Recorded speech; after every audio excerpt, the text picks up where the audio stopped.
दो आपस में बात कर रहे हों और बीच में आप बोल दें तो आप मूर्ख ही कहलाएंगे। गुरु के प्रति, बड़ों के प्रति तो बिना आज्ञा के बोलना ही नहीं चाहिए। रामचरितमानस सब लोग पढ़ते हैं। रावण के यहां भी मर्यादा थी। अरे जी रामचरितमानस के सुंदरकांड में लिखा, अरे बोला वचना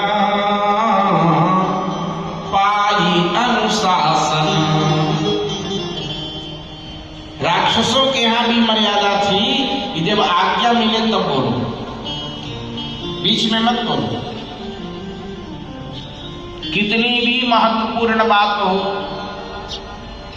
कितनी भी आवश्यक बात आपके समझ में आ गई हो, पर अगर अपने से श्रेष्ठ जन किसी से वार्ता कर रहे हो तो बीच में नहीं बोलना चाहिए जब तक वो अनुमति न मिले।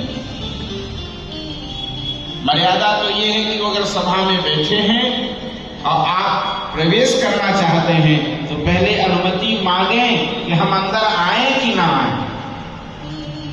जब वो आज्ञा दें तब अंदर प्रवेश करिए और जब वो आज्ञा दें तब अपनी बात रखिए।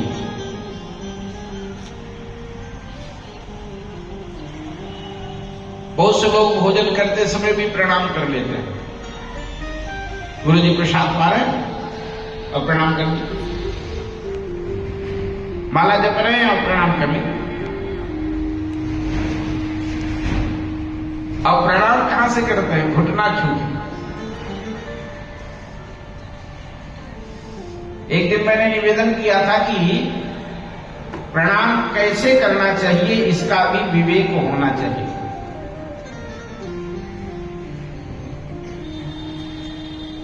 अगर पैर छू के ही प्रणाम करने का मन बहुत है, यद्यपि न भगवान का न भगवान के भक्त का, पैर छू के प्रणाम नहीं करना चाहिए।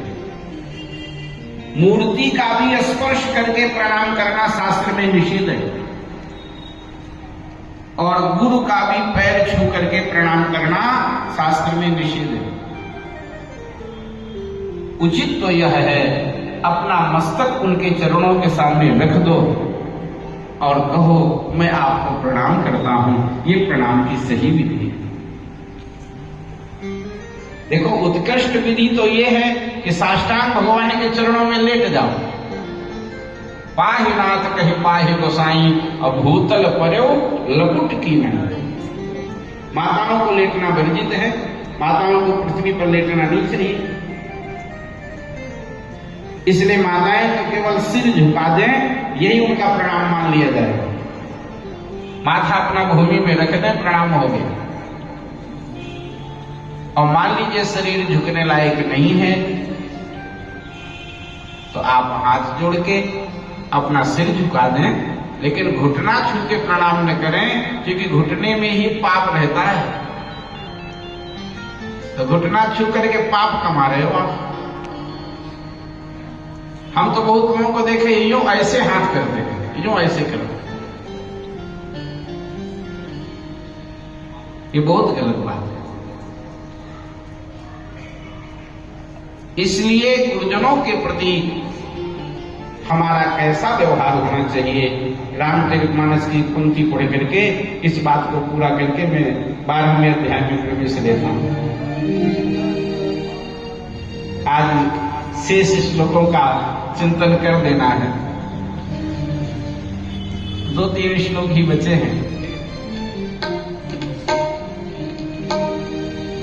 प्रातः काल उठ के